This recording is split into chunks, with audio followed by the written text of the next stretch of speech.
Magandang araw. Ako si Mayor Joy Belmonte ng Quezon City.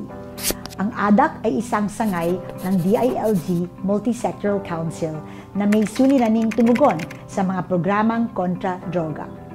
Dito sa Quezon City, ang Anti-Drug Abuse Advisory Council o mas kilala bilang CADAC ay ang pangunahing ahensya sa lungsod ng Quezon na may tungkulin sa pagpapatupad ng mga programa at serbisyo na dinidisenyo upang masugpo ang problema sa pag-aabuso ng droga.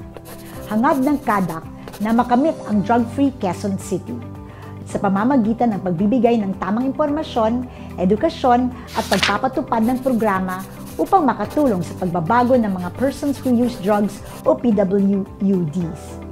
Ang CADAC din ay nagpapatibay ng ugnayan at suporta sa mga law enforcers, health sector, policy makers, NGOs at ang komunidad. Bilang inyong local chief executive, katuwang ko ang pangalawang punong lungsod, si Vice Mayor Gian Soto sa pamumuno ng CADAC.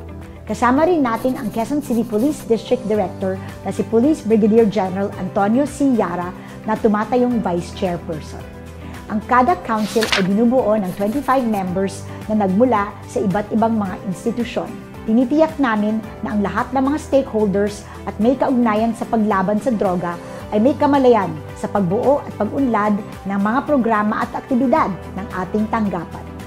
Ang CADAC Operations ay may secretariat na pinamumunuan ng Executive Director. Kanyang sinisiguro ang pagpapatupad ng mga gawaing itinakda ng Council. Sa mga lumipas na panahon, ang CADAC ay ginawaran ng iba't ibang parangal bilang pagkilala sa mga natatanging gawain ng ahensya. Lubos na minimithi ng CADAC na makapagbigay ng serbisyo sa mga PWUDs alinsunod sa International Standards for the Treatment of Drug Use Disorders. Halina't samahan ang ating ikalawang punong lungsod, Vice Mayor Gian Soto, upang malaman ang iba't ibang serbisyo at programa ng CADAC.